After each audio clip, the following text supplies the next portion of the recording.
Good evening and welcome, and thank you for supporting the Frontline Club tonight. I'm delighted to inform you that these awards have grown and we now have 4 prizes rather than 2. We tried judging the Frontline Club Awards for several years with great difficulty because we didn't seem to distinguish between written work, photography or video. But now we've clarified this a little bit, and we've now sectioned the main awards into 3 categories. So there's a video award and a print award and a photography award. Indeed. I'm so glad you're here.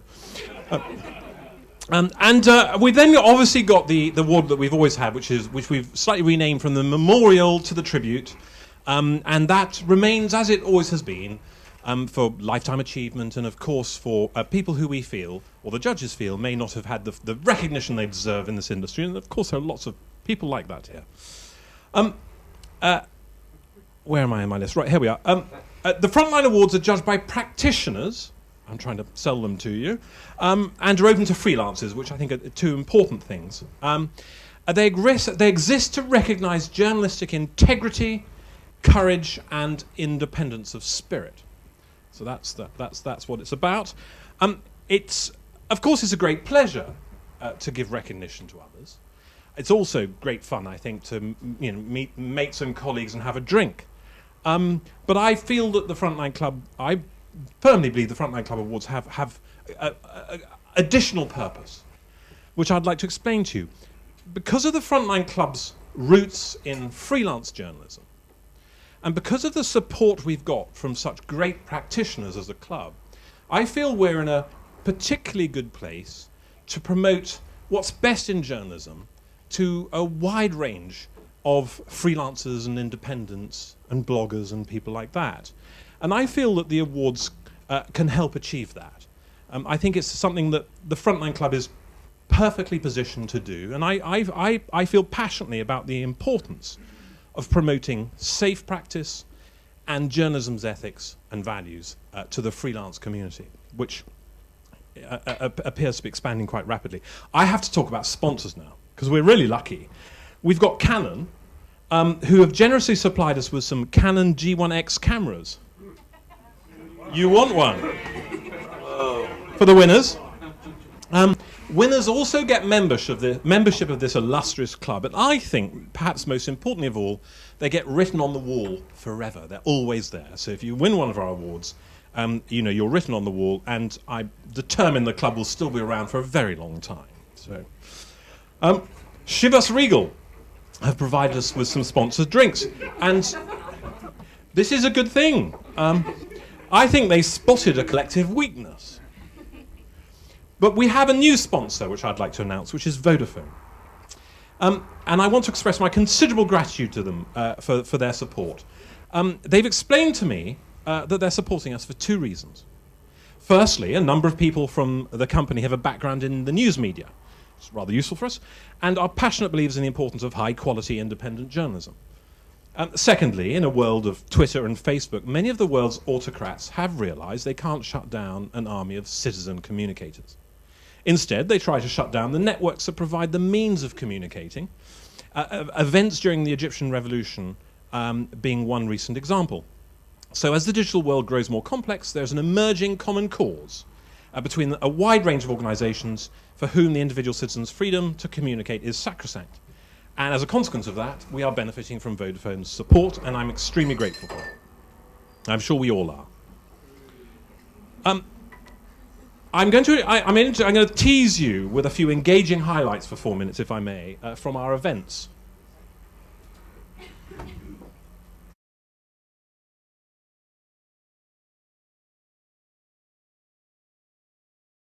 The conundrum is that they're thinking, well, if we send in more weapons, will that cause more harm than good? And you may criticize that, and more people are criticizing it, saying you could end it more quickly. But there are real concerns about the situation in Syria, and everyone says Syria is different because, people use this example that Libya will have problems, but there'll be a Libyan problem. When Syria has problems, it's a problem for Lebanon, Jordan, Iraq. It affects the whole neighborhood, if you like. That doesn't excuse the United States, which comes under a lot of criticism, particularly from the rebels and the activists who say you should be more involved. Again, our job is just to write about it. But I think it is a very difficult conflict, and I don't really know what the answer is, but I really wish that people at the top would understand that at the end of the day they will have to come to the table, and I hope that once they do, all of Syria won't be gone. We create all these databases. What you're creating is a honeypot of interest, not just to the agencies, but to every divorce lawyer in the country, seeing where you sleep. All sorts of other people who might want to blackmail you. Paparazzi who might want to ping where you are so they can come and photograph you. This is facilitating a breach of everybody's privacy to almost no beneficial effect. What was going through my head a lot at that time was not so much what had happened to me, but how much it affects those people around you, and you know, seeing my family pretty devastated by what had happened and nearly losing me, and realising that what must be going on with Tim and Chris's family, and just the impact of all that. And I think the guilt that you have when you go through an experience like that, I would say you basically take everybody you love and you upset them in one moment. And the big question that coming back to me was I there for the right reasons? Was I doing this work? You know, was it important? The knowledge of how people can free themselves has escaped the genie in the bottle. It is now there. It can't be put back again. It can be crushed here and there. You can slaughter those people here and there. But the knowledge of how people can struggle to be free is there and spreading throughout the world. And you can expect quite amazing struggles in the next few years and from then on. Then when you have 60,000 people assassinated in this context, the government has really made a huge effort to discredit all the work of journalists, especially of journalists like me, like many of my colleagues that have been murdered or abducted or disappeared, that are naming everyone that is involved in this tragedy in Mexico. We are telling the names, we're doing the real investigation, and they want to discredit us. The president of Mexico said some years ago that I was the enemy of the people. And I'm like, okay, if doing the right thing and telling the truth is being the enemy of the people, then I am the enemy of your people, but not of my people. I feel it really is about time that those who train and teach young journalists really start to teach them to be skeptical, not of their readers and viewers and listeners, but skeptical of, if you like, their employers. They're skeptical of governments. Governments are still portrayed as the words we and us are used. Governments are still portrayed as essentially well-meaning and benign if they're ours. If they're somebody else's, they're not. I mean, it's great for me because I'm never going to do it. But I think if I were now setting out as a young reporter, perhaps as a young cameraman, that's what I would try to do. I'd try to get a block of support. Maybe Frontline is still the organisation that ought to do it. Hopefully. Think about it. Of course it is. Thank you all for your support for our events. I mean, we can only do these things because so many of you and so many of our members and various other people come in here for nothing to speak and attend panels. So I'd like to use this opportunity to thank you all. But now I have a great pleasure, and that is to introduce John Lee Anderson, who I'm sure you all know. If you don't know, you certainly know of. I've known John for 20 years, and I've always been a great admirer of his writing and his journalism. I couldn't be more pleased to introduce him, and he's kindly agreed to address us. He's made really interesting notes. As usual, Vaughan. Those of you who know Vaughan know that he's a difficult fellow to refuse. He was drafted in at the last moment, so I'm really Hala Jaber, but in and I'm a writer, not a speaker, so I'll do the best I can. But can you all hear me? Shall we give you this? This is going to work better. Brilliant, it is. Okay. There we go. Does that work now? Exactly. So, well, I've been thinking for the last day about this and about what I felt seemed appropriate to talk about. And of course, we're gathered to honor a few of us who've distinguished themselves over the past year. And it's odd, we gather for these occasional prize givings. I usually miss them. And then sadly, all too often, for memorial services or funerals of those few members of the tribe who fall. And the last year has been particularly awful in that regard. I would say the last 2 years have been. They correspond more or less to these 2 years of the so-called Arab Spring, which began in early 2011. For me, and I think for a lot of people here, and indeed many of the people who've entered this award ceremony, their work reflects that burgeoning conflict that we've called the Arab Spring. Last year it was Libya. This year it's Syria. I was thinking back over the many years since we first met Vaughn, back in the days when Afghanistan, the Soviet jihad, and all of that. It's never been a very big tribe. I don't know how many people are in this room, maybe 80, 100. And I've often tried to put a kind of figure on the number of people that one sees out there. And it's never been very many of all nationalities. I've winged it a few times, and I've guessed 75 or 100, and then there's television crews and people who come and go. But it's a really very, very small number of people who, and I'm speaking now, I guess, about conflict, who consistently go to the edge of the world's places and report on it, whether for print or for radio or for television. And it's always been made up of staff people and also freelancers. I'm not a freelancer anymore, but I still think of myself as one. I think I've always had the freelancer's mentality or psychology, or maybe it's insecurity. But I cut my teeth as a journalist in Central America in the 1980s, and it was I distinctly remember, and I see some colleagues who did as well, and I distinctly remember how it was to be a freelancer, trying to learn actually on the front line, and it was those few slightly more experienced journalists, and sometimes staffers too, who made all the difference, both in terms of providing the tips on how to operate, and sometimes a material difference too. Literally sharing their car made all the difference. Sharing their fixer, their translator. In those days, we didn't have security people. We didn't have bodyguards or flak jackets. But in a sense, nothing's changed. And in another way, everything has. We now have an environment in which we're all too aware. The model for journalism is failing, if not in some kind of serious decline.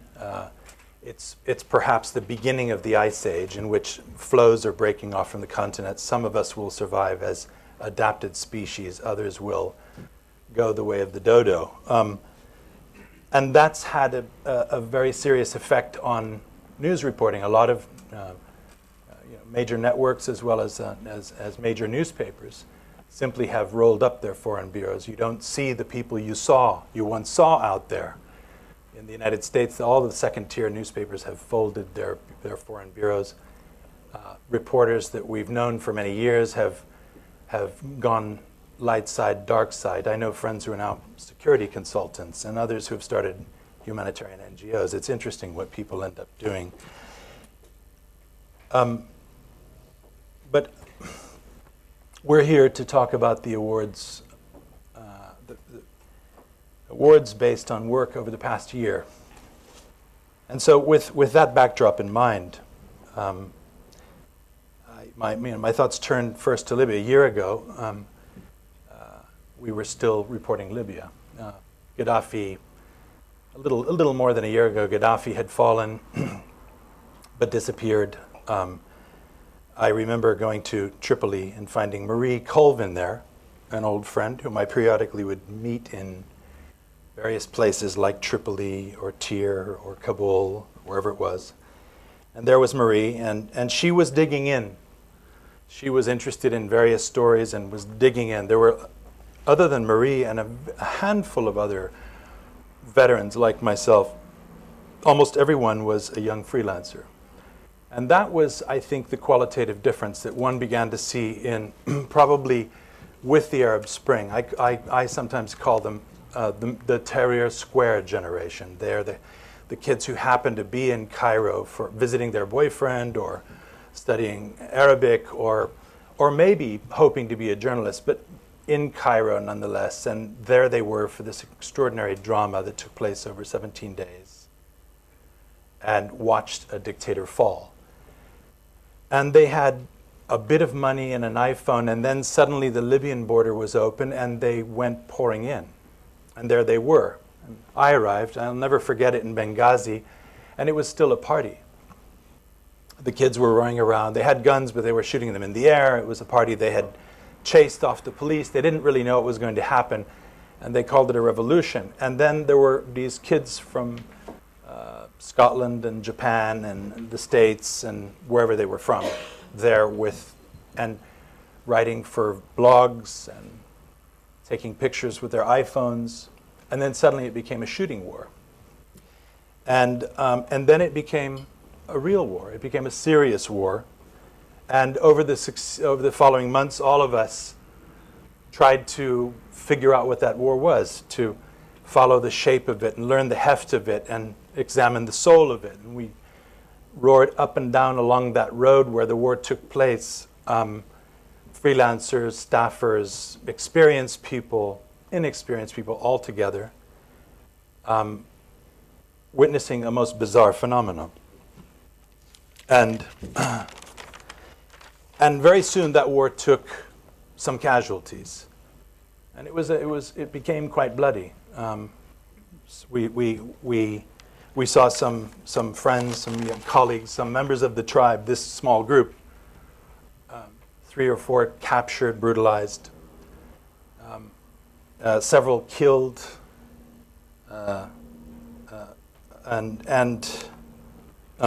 we know their names: Tim Hetherington, Anton Hammerl,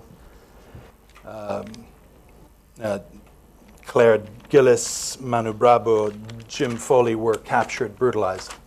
All of these people remain in the mix, the ones who survived. And in the succeeding months, people like us have tried to do the right thing. Many of these are freelancers and have no backup, no network. We've gathered, we've tried to memorialize them, honor them. Some of them have raised money for others. I remember there was an auction by the world's photojournalist not that long ago for Anton Hammerl's kids, because he was a freelancer and his wife Penny here in London was left with 2 kids and essentially no money. And a nice little educational fund was raised in an auction. And this was organized by the survivors of that rather harrowing experience, who are now reporting in Syria. And that's what's happened this year. So we all know,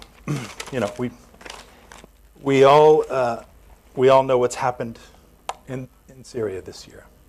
I've been twice myself, once officially, once unofficially, and now it's very stark. It's very few staffers, very few people of years of experience, and a lot of young, and in some cases not so young, freelancers trying to have a go, trying to survive. In some cases, going there because the only thing they can do is to try to make a living by going there. I met a Spanish photographer in his 50s whose paper had closed down, and he had accompanied a 20-something reporter to Aleppo in the early days of Aleppo, never having been to a war zone, in the hopes that because he was with the reporter, that newspaper would pay him for his photographs. There was no guarantee whatsoever. And so I think, you know, I'm speaking about them because I really admire them, and I think that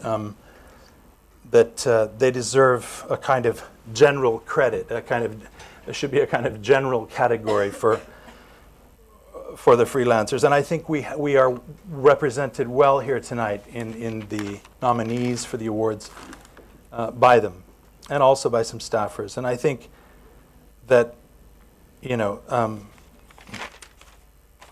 that this award event here at the Frontline, the way I look at it, it recognizes both those free in spirit and those freelancers too. And tonight we have people who've been primarily to Syria, but also to Mozambique, Mexico, Colombia, and Afghanistan. You know, these are people who've consistently gone to the edge of the world and reported back to us. And so, you know, I take great pleasure tonight in helping host this event for them and handing over to a much more experienced speaker, John Snow. And Vaughn, help me here. No, I'm gonna my time now.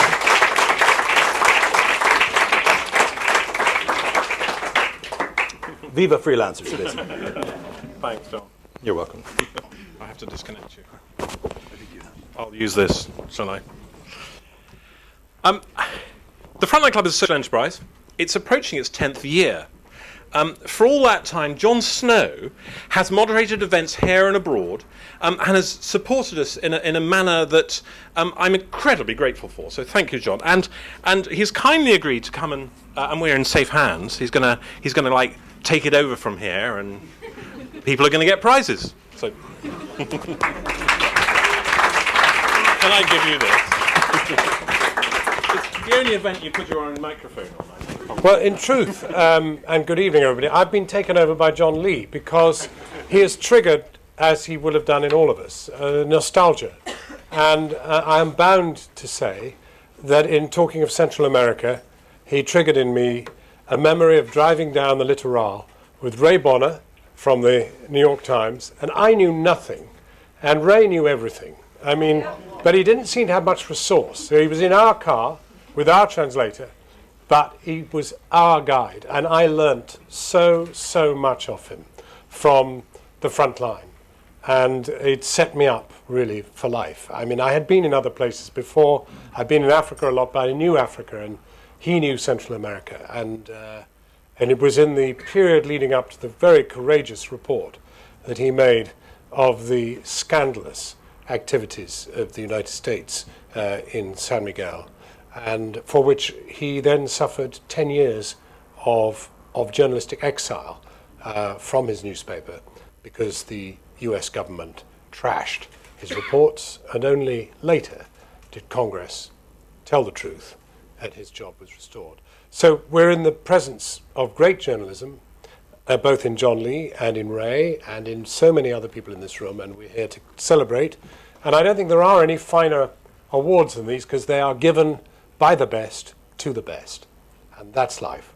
You know, let's be candid. We can share it in the small dignity of this room. And I just want to say finally that I am absolutely, not finally because I'm about to start, but I'd just like to say finally we are incredibly indebted to the generosity and absurdity of Vaughan, who in a madcap dash for freedom set up this fantastic resource. And I think we should give him a very big thank. I also want to thank tonight the judges of the awards, John Lee himself, Jeremy Bowen, Patrick Coburn, Carlotta Gall, Gary Knight, Alan Little, Seamus Murphy, and Vaughan Smith himself, each one of whom actually, frankly, deserve an award for themselves. But last year's winners were Nick Davis, Mathieu Mebin, Tim Hetherington, Chris Hondros, and Anton Hamel, sharing the Frontline Club Tribute Award. And as you have mentioned, two of them are not with us anymore. And that is a signal. Three are not with us and have. And that is a signal reminder of the dangers that we face. So now the shortlist for the broadcast category is as follows. And we're going to intersperse each of them with a little clip of what they were about. Colombia, caught in the crossfire by Romeo Langlois for France 24, the judges felt that this piece was gripping and transmitted the fear and tension of a battlefield to a shocking degree.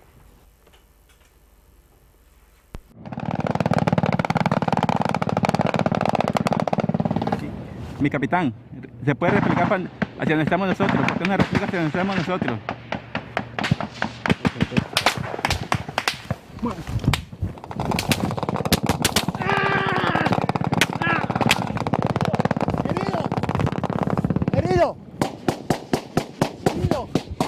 I've been hit in the lower arm. I'm lucky. Next to me, Sergeant Cortes is mortally wounded.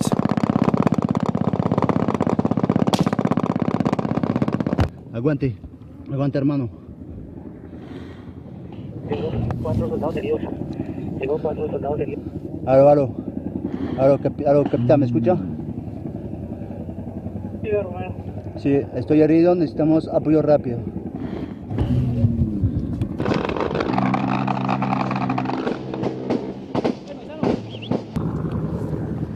Oye, yo me abro porque con ustedes soy un blanco, ¿vale? A second soldier's been hit by shrapnel from a grenade. The FARC are just meters away. I crawl away and hide in the bushes.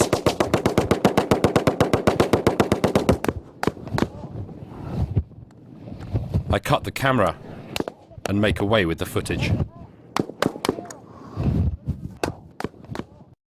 I think we can say that the FARC have stopped, haven't they? I mean, there's some sort of a peace. So that was timely after a very, very long war. The second shortlisted film is The Horror of Homs by the French photojournalist Mani for Channel 4 News. The judges described this piece as a remarkable eyewitness record of the early battle for Homs.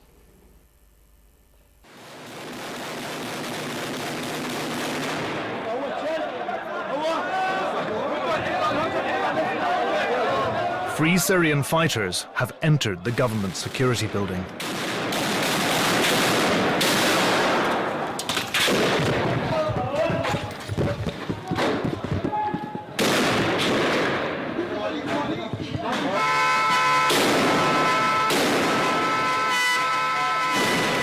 It's room-to-room fighting now, stairwell to stairwell.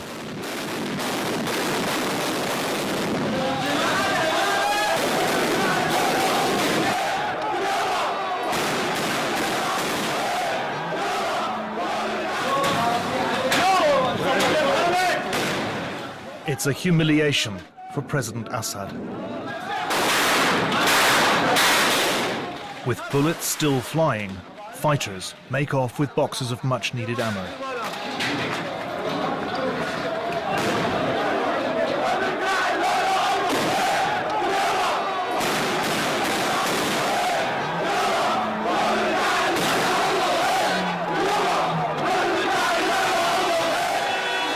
And the third shortlisted for the broadcast category is Homs, Journey into Hell by the remarkable Fred Scott and the equally remarkable Paul Wood for BBC Panorama.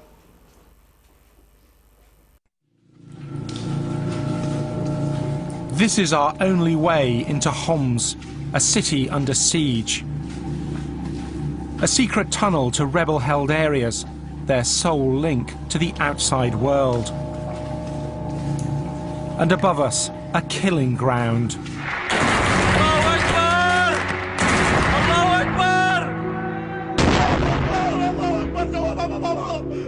Tonight, Panorama takes you inside the Syrian regime's bloodiest assault on its own people.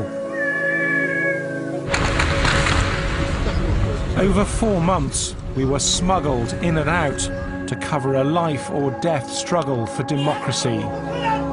I've never seen a ferocity, the sheer bloody mindedness of them to eradicate the place of both buildings and people. Now the uprising in Homs has been crushed, and the regime is facing allegations of war crimes. Still, Western governments agonize. Arming the rebels could lead to civil war. But if they don't, how else can the killing be stopped? أطفال عم تتشرد، أطفال عم تنقتل، ما حرام عليك؟ ليش؟ مشان شو؟ لأنه طلبوا الحرية؟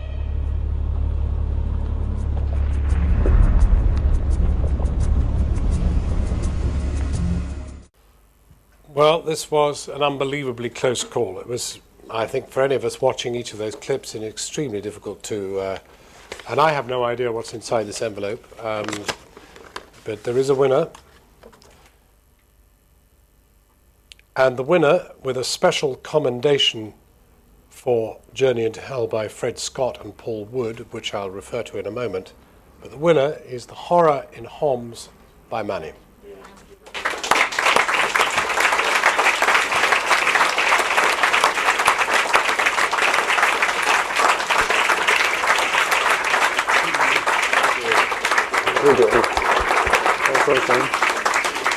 Hi there. Thank you. Fantastic. Thank you. Allow me to bestow upon you the particular Medal of Honor tonight, and perhaps you'd like to say a few words.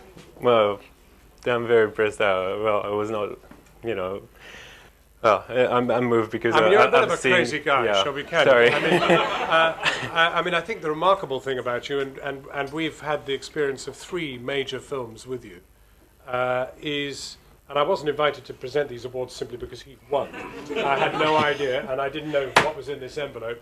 But what's interesting about it is you were a stills photographer, correct? Yes. And I think what's beautiful was that he framed the shots quite beautifully. And as his reporting evolved, so the kind of whole televisual experience began to enter into your stills work without ever losing that wonderful quality of framing and waiting and watching the story unfold. You never interfered with the story.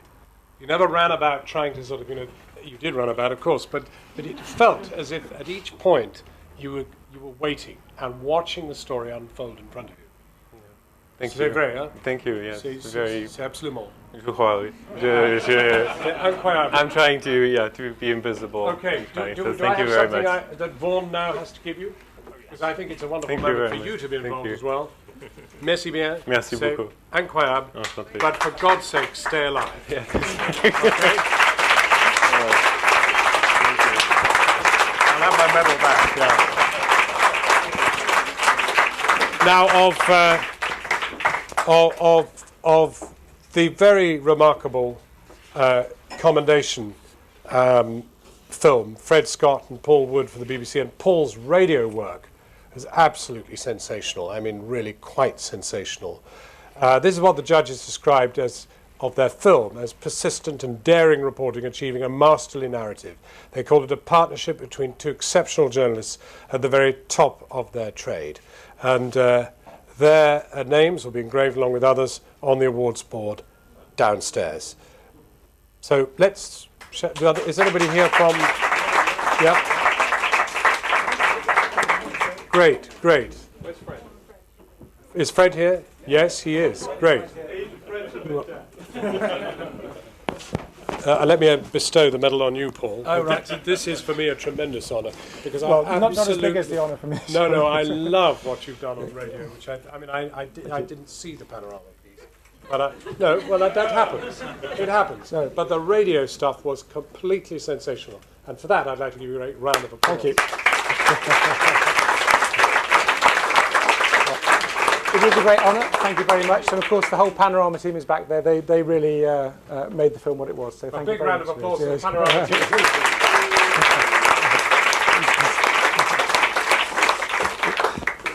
Thank you very much. Speech is not required. No, but we know you're capable of it. Great stuff. Well, now we're just going to watch a clip from the winning item tonight from Manny's film.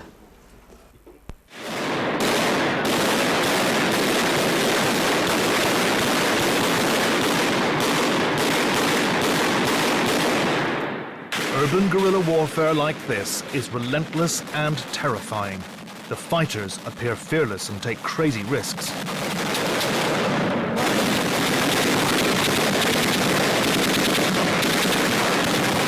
But they still find time to look out for Manny.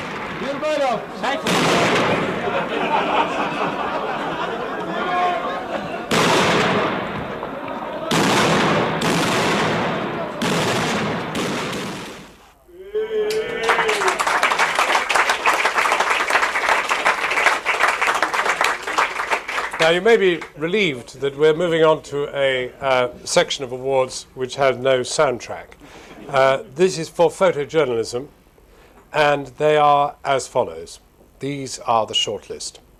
Afghanistan, the moment Private Stephen Bainbridge stepped on an IED by Jason P. Howe in the Telegraph, the judges called this a rare look at the real costs of war on the front line. The Price of Gold by Robin Hammond, a Panos Pictures photographer. These images were described by the judges as gorgeously gritty, exceptionally photographed, and original reporting. 18 Days with Syrian Rebels by Goran Tomasevich for Reuters. One judge described Goran's work as so immediate you really feel you were there, while another calls it unparalleled combat photography. And the winner of the 2012 Frontline Club Award for the photojournalism category is 18 Days with the Syrian Rebels by Goran Tomasevich.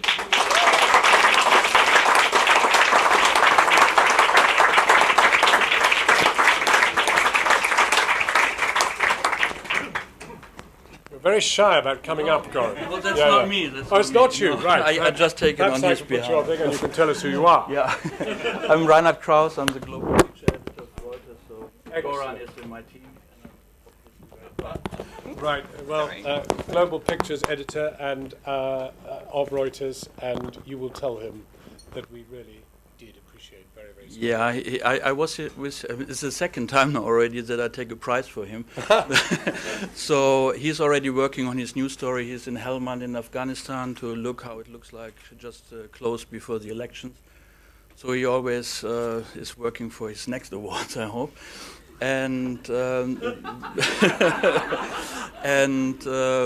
we were in Prague together when he got the notice that he is shortlisted, and he said, I should really thank on his behalf, and that he's that he wants to also say that it's not about awards, it's about the story he wants to tell. He wants to be in Syria, which we all know how difficult it is and how important it is to cover. His pictures are speaking for themselves.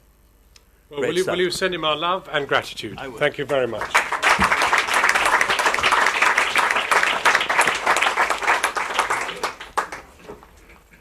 So to the shortlist for print journalism category, it is as follows.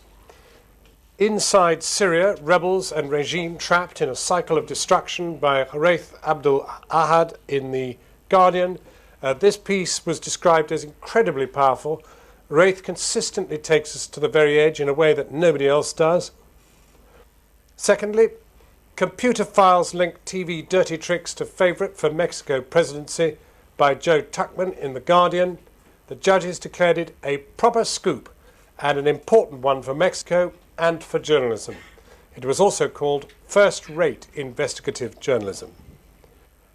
And the third on the shortlist, Final Dispatch from Homs, The Battered City, by Marie Colvin in the Sunday Times. The judges described this as an humanitarian plea on behalf of the civilians of Homa, beautifully written in the best tradition of frontline journalism. And the winner of the 2012 Frontline Club Award in the print category is what it is to be a busty blonde. That's what I am tonight. Opening the envelope. Inside Syria, Rebels and Regime Trapped in a Cycle of Destruction by Raith Abdul Ahad. Raith.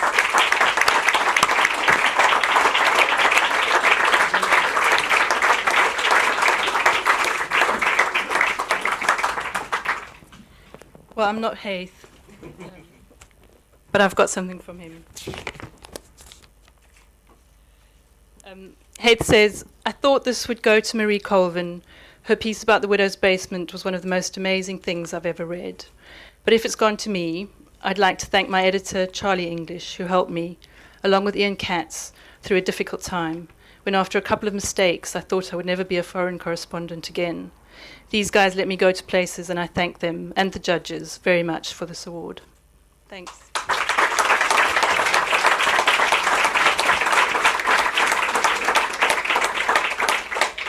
so we come to our traditional final award of the evening, the Frontline Club Tribute Award, previously called the Frontline Memorial Tribute.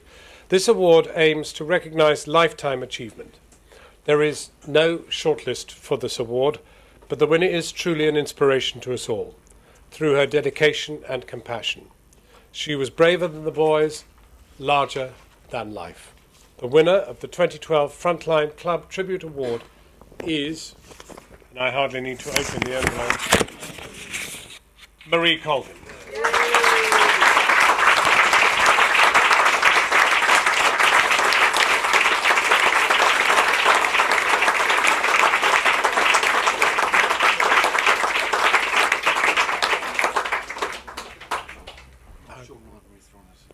Great, very good to see you. Well, thank you very much for this award. It's a great honour. I think if Marie had come home from Homs, she would have loved to be here tonight. She loved spending time here with her friends like Vaughan. She really, really loved getting awards. It was the acknowledgement of her peers mattered a great deal to her. A couple of years ago, I collected an award for her from the Foreign Press Association when she'd gone home to her family for Thanksgiving in Oyster Bay. And when she got back, she rang me and said, could I have the award biked round to her? Because she had some friends coming around to dinner that night and she wanted to show it to them. I didn't have the heart to tell her that I'd celebrated her award so enthusiastically that I'd left it in a cab.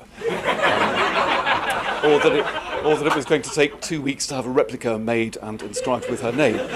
So I said, well, it's not in the office with me, and I strung out the excuses for a couple of weeks, and then I presented it to her at our foreign desk Christmas lunch.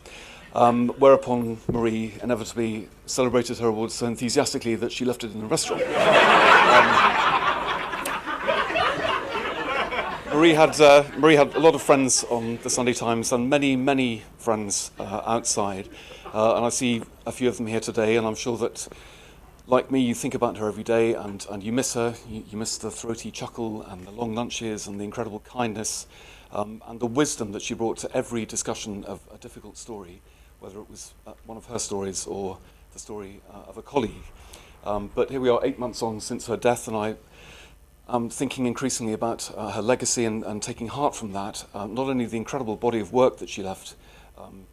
When I was proofreading the book that HarperCollins brought out of her work, I was very familiar with a lot of the stories because I was a foreign editor for a long time, but I was still struck by not only the depth of her reporting, but the breadth, because we thought of her as a Middle East specialist, which of course she was, but she did fantastic journalism in Zimbabwe, in Chechnya, in Afghanistan, and of course in East Timor, where she did what she, I think, was more proud of than any other story, where she was staying in the UN compound, broadcasting around the world about the plight of refugees, threatened by a pro-Jakarta militia at the gate. And I remember that she rang me one day and said that nearly all the journalists had left, and I said, well, what do you mean? And she said, well, it's just me and 2 women left from Dutch radio. And I said, well, what happened to all the men? And she said, they don't make men like they used to. It was a famous remark. She told that story many times, and if you know Marie, you've probably heard that story more than once by now. So we have this work to remember her by, but we also have the encouragement that she gave to young journalists. I had so many emails after she died from people, particularly young women, saying, Marie, I don't know, Marie found me the safest route in Misrata. Marie found me a flat in Cairo. Many, many such emails. And it was very much with that in mind that we set up at the Sunday Times the Marie Colvin Scholarship, which is going to be an annual award, and it's a proper job for a year with a proper salary and training and mentoring. And we would have a shortlist for that award by now, except that there were 323 applications from all over the world. And I've got until Tuesday to read the last 250 and come to a view about the shortlist. So my great hope is that a generation from now, Marie's spirit will live on in some way through these young journalists that we'll be trying to encourage. And I think that she will have a powerful, enduring legacy to that degree, which is very much a part of the lifetime's achievement that this award celebrates tonight. So thank you very much. Thank you very, very much.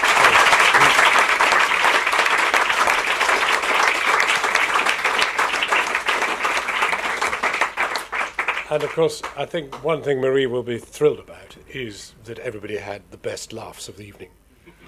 out of her tribute. So that was a great achievement. Thank you very much indeed. And now we're going to watch a short film in memory of Marie Colvin.